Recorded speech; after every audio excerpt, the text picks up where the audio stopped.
Hi, so I'm going to be doing a demonstration of the Sinden light guns. Uh, Now this is the standard PC arcade build. It has basically everything, but I decided to integrate the gun games into this. It has its own section.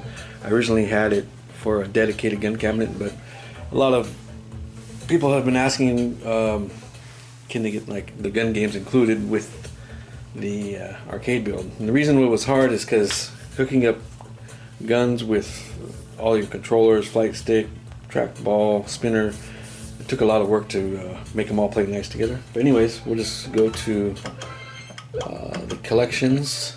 If you go into here, there's a gun game section right here. Just go in there, and these where all your gun games are, divided by different platforms they play on. So, like for example, if you want to play old school Duck Hunt from NES, you can. Genesis, Dreamcast, all the Sony PlayStations. A popular one is MAME. Techno Parrot has more of the later stuff, and PC Arcade as well. But we're just gonna go ahead and try something from Sega Naomi. Just go in there. Yeah, there's some good games on here. This runs from on RetroArch. Two-player does work. RetroArch is notorious for difficulty getting two light gun players to work, but it took a lot of work and trial and error to get it to work, but it works pretty good. Let's go ahead and try the Confidential Mission. I'll go ahead and launch it. So while it's launching, it'll enable the Sinden borders. There's a white border that goes all the way around the screen. This is for tracking for the guns. Sinden is required to have these. Now all the games are already pre-configured to launch the border, and all these guns are calibrated. These have to be done per machine, so it takes time. I can't just copy and paste. That'd be nice if I could. But here's the gun. So it does have a pump action. You can actually turn off the recoil on the pump action if you choose, but that's used for reload, or there's a button here that can be used for reload as well.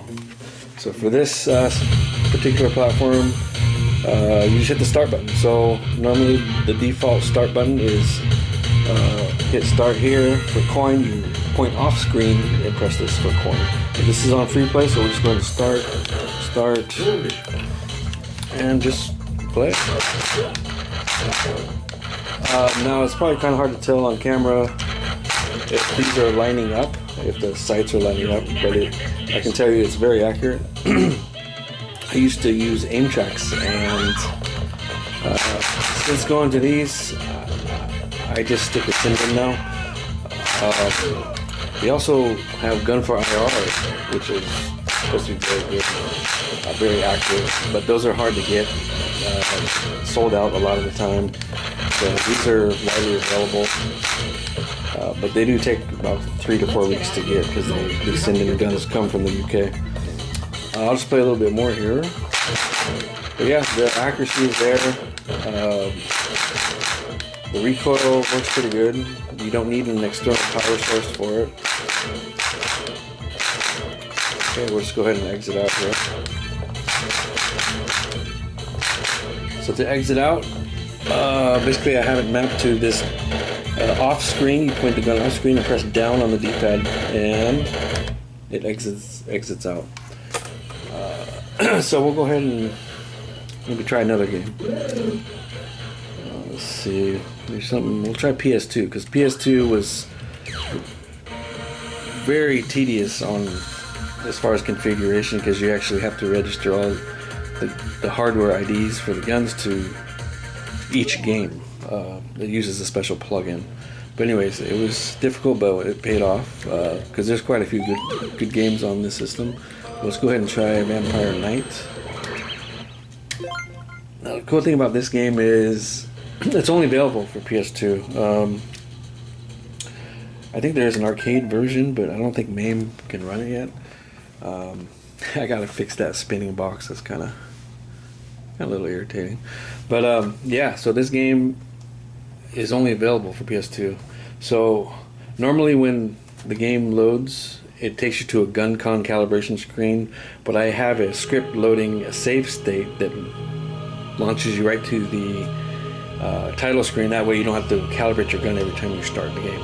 And if you notice, there are scan lines that kind of gives it an old CRT look, but you can turn that off in the emulator itself. But for this game, I think you just pull the trigger and it should work. There we go. You just play. So like I said, most of these games you had to actually calibrate it, but that's already done. So that way you don't have to calibrate them, because it does take a lot of time. But in case you need to, I will have instructions on how to calibrate per game, because each game might be a little bit different, or each system. But yeah, it's one of the pretty fun game. Like I said, it's only available on PS2. But yeah, the accuracy is really good. 2-player works great. I just can't hold 2 guns right now. But yeah, many hours have been put in testing these games, and it's an ongoing thing. I kind of monitor what new light gun games are available, what new ones come out. Any improvements, I always try to keep up to date on it. So right now, this is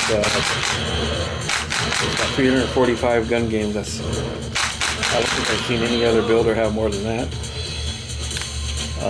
I'm always looking to add more.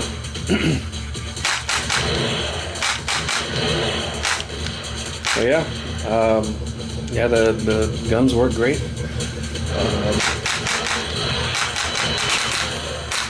It's not for the faint of heart to try to get these set up. Like I said, it took many hours, and I'm still kind of learning ways to improve. So.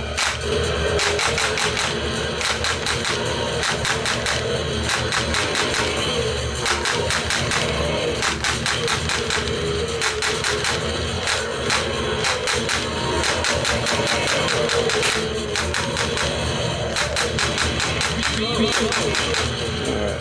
Okay, to exit out, press down on the direction pad, and that's it. Go out of the PS2, and yeah, there's just a lot to explore here. There's a lot of good Wii gun games. I mean, like I said, there's 345, so there's plenty to choose from. Some for everybody.